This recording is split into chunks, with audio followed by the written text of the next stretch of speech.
probablemente no vayamos a vivir una mejor serie como la que acabamos de vivir hoy. Señor Cristiano Ronaldo, señor Jan Oblak, señor Jack Viol, qué partidazo.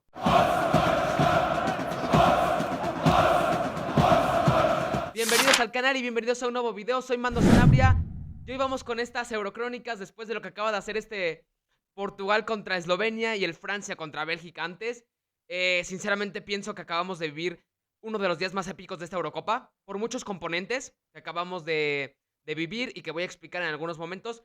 Pero antes de eso tenemos que ir como siempre con el primer partido del día, que terminó siendo ese partido entre la selección francesa y la selección de Bélgica. Este partido entre Francia y Bélgica nos puede confirmar muchas cosas. Primero, que yo pienso, y es lo que les decía, que Bélgica tiene muchísimos problemas para hacer una selección óptima en ofensiva. Pienso que Roberto Martínez, ya me estoy confundiendo. Pienso que Domenico Tedesco se equivocó en el planteo y la dirección de campo. Sinceramente no entiendo por qué quitó a lo que le había funcionado en el centro del campo, que era ese Tielemans con Amadou Onana. No sé por qué volvió a meter a Kevin De Bruyne en doble pivote, siendo que es un futbolista. A tu mejor futbolista literalmente lo estás alejando de su mejor zona de influencia, que es en 3/4 de campo rival, para que pueda filtrarle balones a Lukaku, para que pueda filtrarle balones a Openda. Que yo entiendo lo que quiso hacer, que era hacer una selección más ofensiva, con más punch, metiéndose doble punta, quizá con Openda siendo un futbolista más móvil, pero para mí se equivocó, porque ¿cómo pretendías que esos futbolistas pudieran tener vocación ofensiva, que pudieran tener oportunidades para correr, si estás alejando al mejor filtrador, al mejor futbolista en cuanto a visión y lectura que tiene Bélgica, por ponerlo en una posición más retrasada para que sea una especie de coreback? Para mí se equivocó ahí. Después termina metiendo a Aurel Mangala y no metió nunca a Tielemans. Se me hizo súper raro que no lo metiera. Al final apostó por un 4-4-2 que no le terminó sirviendo de nada, porque al final el partido de De Bruyne solo hay que verlo con números, que también te ayudan a reflejar este tipo de situaciones. Kevin De Bruyne solo pudo dar un pase clave en todo el partido, y la dupla de Openda más Lukaku solo tuvo un tiro a portería en todo el encuentro. Esto se me hace muy significativo porque también podemos ver el mapa de tiros en donde Bélgica fue prácticamente inexistente. El control francés de arriba a abajo en cuestiones ofensivas fue total, porque para mí Domenico Tedesco se equivocó, no hizo bien los cambios, jamás ocupó a Johan Bakayoko siendo un futbolista que podía darte lo que no te estaba dando Jeremy Doku, porque otra vez Jeremy Doku dio un partido demasiado gris para lo que es Jeremy Doku. Porque, a ver, estoy empezando a pensar que Jeremy Doku es ese futbolista que, como lo digo muchas veces, es más un recurso que un discurso. Es un futbolista que quizá desde el banquillo, para esos momentos en los que se necesite agitar, en los que se necesite tener futbolistas eléctricos para los últimos instantes en donde una defensa ya esté bastante cansada, puede ser bastante útil. Pero para los 90 minutos me está dejando bastante furioso, sobre todo porque decide muy malas acciones.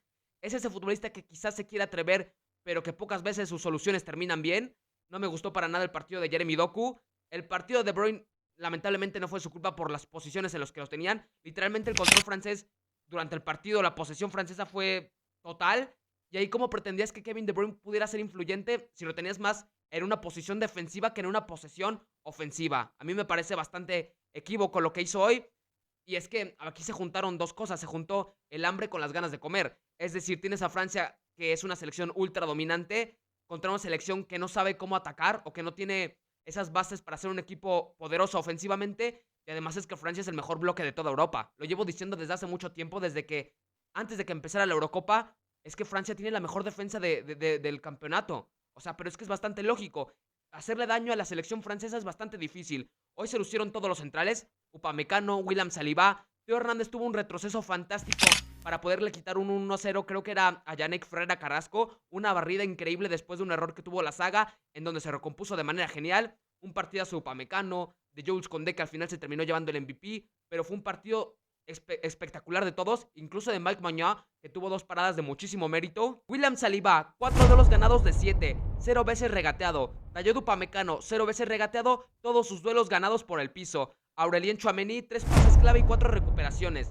También me parece muy importante lo que fue Tchouaméni en ese pivote, porque liberaba un poco más a N'Golo Kanté y él se encargaba de recuperar después de perder. Es decir, no permitía que las posibles contras que pudiera tomar Bélgica tuvieran sentido, porque siempre se anticipaba muy bien, siempre iba a cortar, siempre le daba sentido y después de recuperar el balón lo lograba trasladar con muchísima eficacia, con pases clave como lo podemos ver, y al final Francia fue escalando de poco en poco, tuvo muchísima más vocación.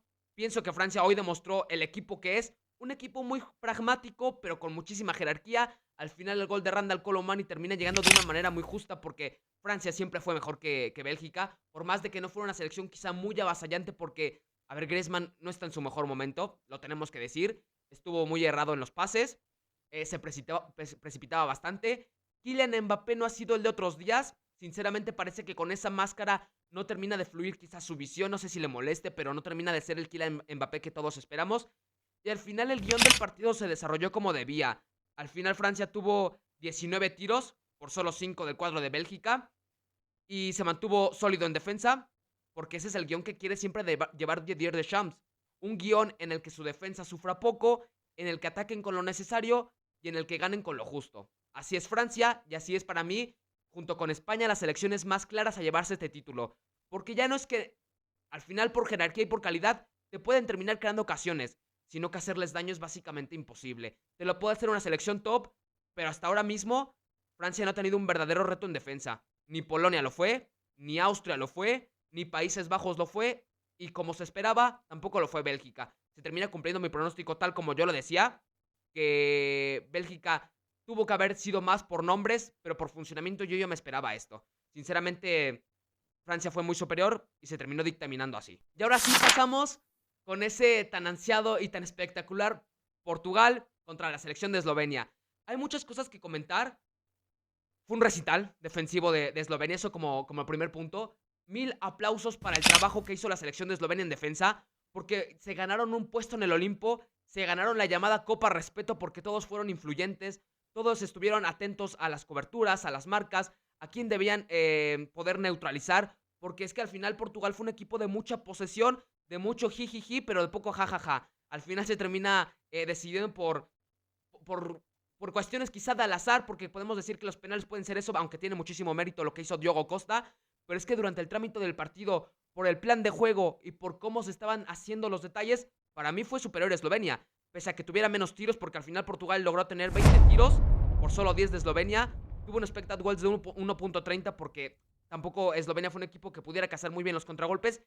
A ver, siento que Eslovenia fue un equipo que tenía dos caras, una en defensa, en donde fueron una muralla y un partido totalmente espectacular, y otra en ataque en donde Benjamin Sesko, que tuvo esa jugada ese mano a mano increíble con Diogo Costa, Sporar que se mueve mucho pero que termina teniendo poca determinación. Al final fue un equipo partido porque en ofensiva no creaba lo necesario o no hacía el suficiente daño con los espacios que le dejaba Portugal, y en defensa se vieron bastante sólidos. Jan Oblak fueron 6 atajadas y un penalti detenido. Jack Abiol, una vez regateado en 120 minutos, 10 despejes y 3 bloqueos. Fue impresionante lo que hicieron. Siento que Portugal es un equipo que se basó mucho en querer que hiciera todo Cristiano Ronaldo, porque tenían poco desborde.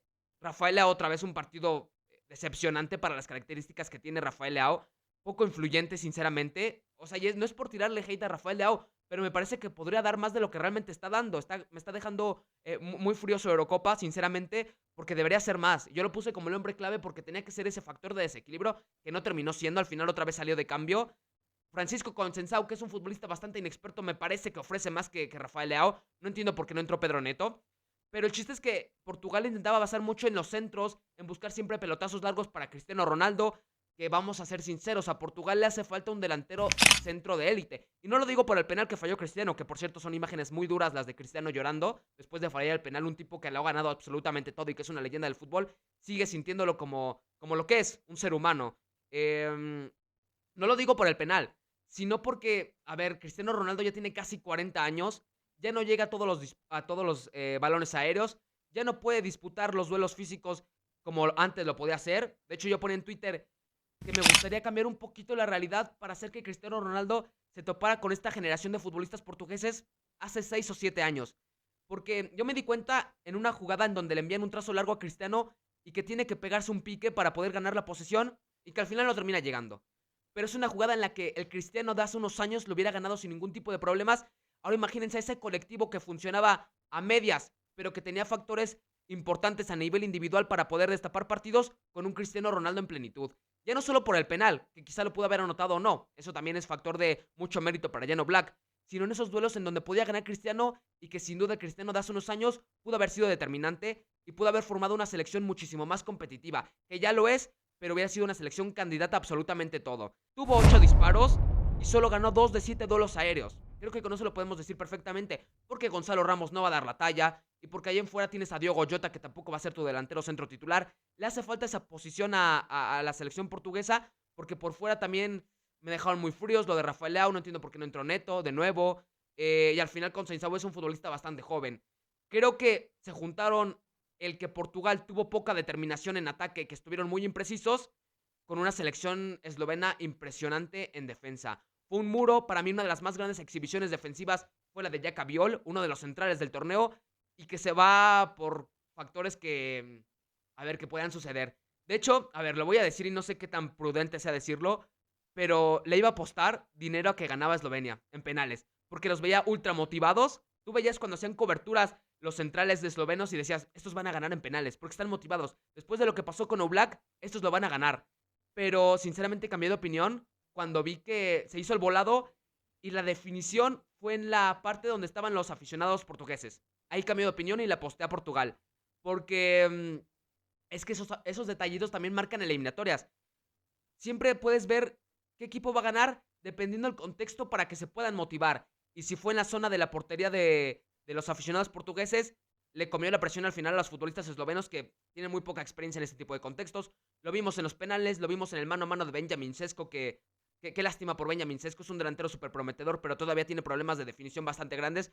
Por eso aplaudo su decisión de quedarse en Leipzig, porque aún no es apto, yo lo he dicho muchas veces, aún no es apto para dar un paso a la élite a un equipo que pueda competir por todo, porque sigue teniendo ese factor de desesperarse un poco, de precipitarse en sus definiciones y no termina tomando la decisión correcta. Al final es un partidazo total, porque tan solo hay que repasar lo que fue. Cristiano Ronaldo fallando un penal en los tiempos extras, con una tajada de Jan Oblak. Después de eso se pone a llorar, una exhibición defensiva de la selección de Eslovenia en unos octavos de final, una Eurocopa, en un estadio del Eintracht a reventar, y que después de eso, unos tiros penales, Diego Costa para 3 tiros. Es que fue impecable la serie de Diego Costa, del portero portugués, que al final se termina coronando y entrando al Olimpo, que termina siendo bastante duro para Eslovenia porque al final terminan derrotados, pero que fue una serie extraordinaria. Y como lo dije al principio del video y como lo he repetido también en Twitter, no sé si vayamos a ver una serie que tenga más componentes de epicidad como la que acabamos de vivir hoy.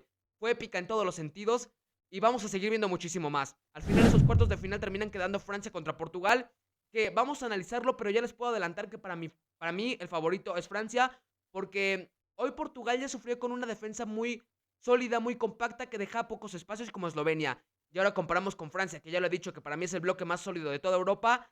Ya no solo es que puedan ser quizás similares, entre comillas, a nivel bloque y a nivel solidez táctico, sino que también obviamente a nivel personal y a título individual, Francia es superior que Eslovenia, eso es obvio. Pero en esos tramos en donde el partido pueda tener ritmo, en donde se pueda romper, en donde podamos ver ese golpe a golpe, Portugal también tiene nombres que pueden ser determinantes al espacio, con velocidad, en esos momentos en donde se necesite creatividad instantánea. También tiene futbolistas necesarios Portugal para causarle daño a la selección francesa. Vamos a ver cómo se desarrolla lo de Cristiano Ronaldo, si vuelve a ser titular, cómo se va a desarrollar lo de Rafael Leao, si va a ser titular el próximo partido también. Y hay muchos componentes que pueden quizá causar incógnitas en el próximo parado titular de la selección portuguesa. Déjame tu análisis en los comentarios, porque mañana tenemos ese Austria contra Turquía que promete ser un partidazo total. Tenemos también el Rumanía contra Países Bajos.